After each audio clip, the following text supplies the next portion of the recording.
इस वीडियो में हम फ्रैक्शन की तकसीम का अमल कैसे होता है, यानी डिवीजन ऑफ फ्रैक्शन कैसे की जाती है वो सीखेंगे। कसूर की तकसीम का अमल कैसे होता है वो सीखेंगे। मुझे कहते हैं मोहम्मद अखलाक अहमद और आप इस वक्त मौजूद है सवेरा एजुकेशनल एकेडमी के चैनल पर। तो चलिए शुरू करते हैं।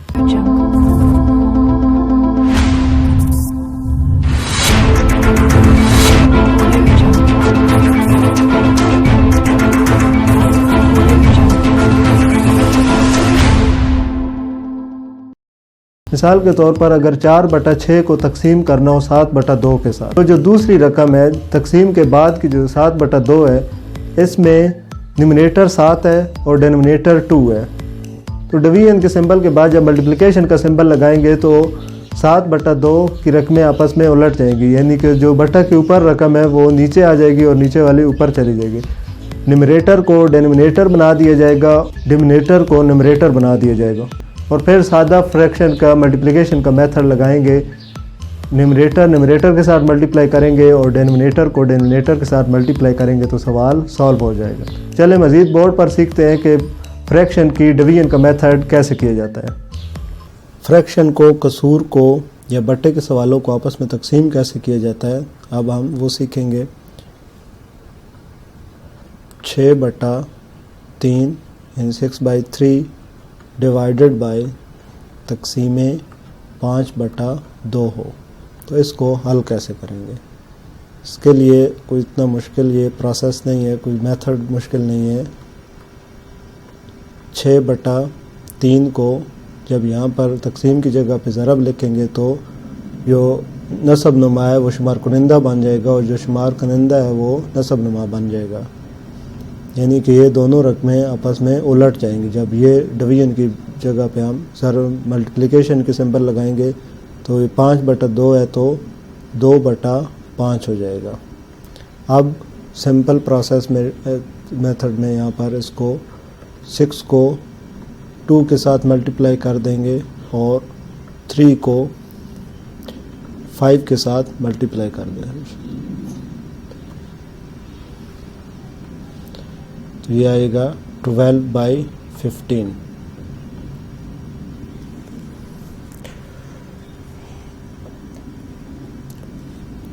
अब इसको मज़ीद मुख्तसर किया जा सकता है। 3 का टेबल इस पे भी जाता है और इस पे भी।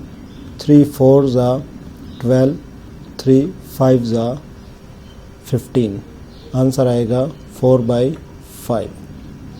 एक और एग्जांपल की मदद से इसको देख लेते हैं।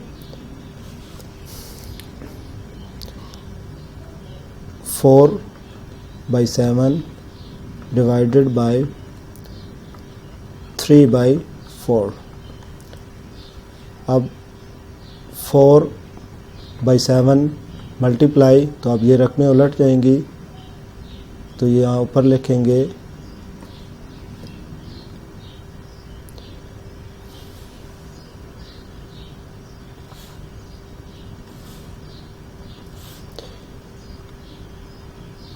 4/3। यहाँ पर बट्टे के नीचे 4 था, यहाँ बट्टे के ऊपर लिख दिया और ये 3 ऊपर था तो नीचे, क्योंकि डिवीजन का सिंबल था जब ज़रब हुआ है तो ये रकमें उलट गई। यहाँ पर 4 × 4 एंड 7 × 3, 7 × 3, ये आ जाएगा 16। 4 को 4 से मल्टीप्लाई करेंगे 16 और 7 को 3 से मल्टीप्लाई करेंगे तो 21।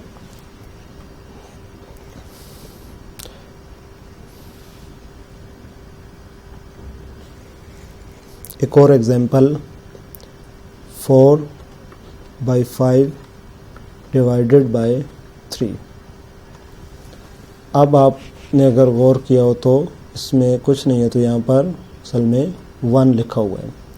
तो अब इसको 4/5 मल्टीप्लाई 1/3, यहाँ ये न्यूमरेटर था, यहाँ पर 3 डिनोमिनेटर बन गए।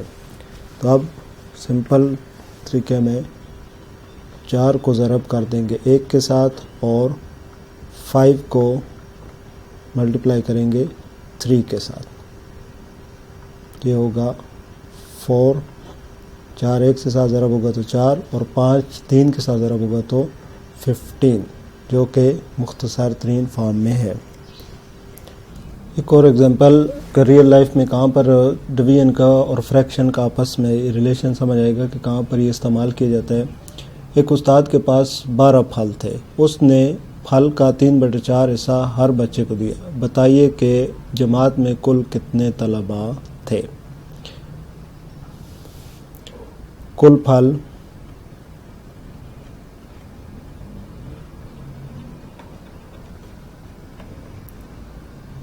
बारह,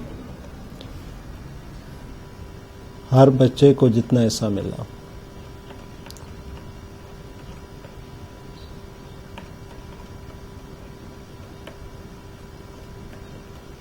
तीन बटा चार। अब बताना क्या है कि कुल तादाद कितनी है। तो इसके लिए क्या किया जा सकता है, कुल तादाद, बच्चों की कुल तादाद बतानी है। तो इसके लिए आसान तरीका है कि 12 को जब हम डिवाइड कर देंगे 3/4 के साथ तो कुल तादाद आ जाएगी, क्योंकि 12 तकसीम हो जाएगा इतने हिस्सों में, तो कुल तादाद का पता चल जाएगा कि कुल जमात में तलबा की तादाद कितनी थी।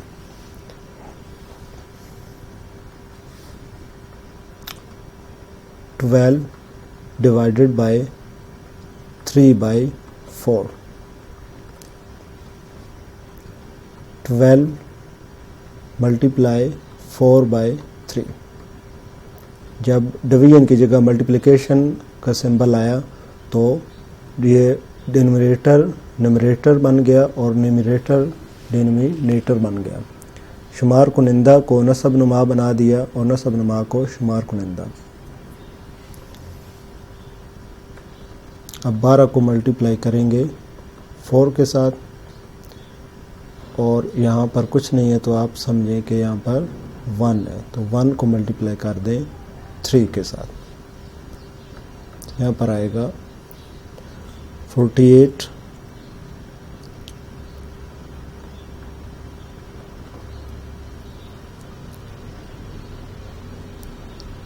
Divided by 3।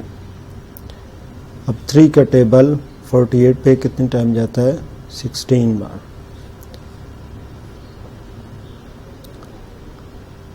3 1s are 3, 4 पे 1 टाइम, 1 बच गया तो यहाँ पर 18 बनेगा। 18 पे 3 का टेबल 6 बार जाता है, तो 16। क्लास में कुल तलबा कितने थे, 16।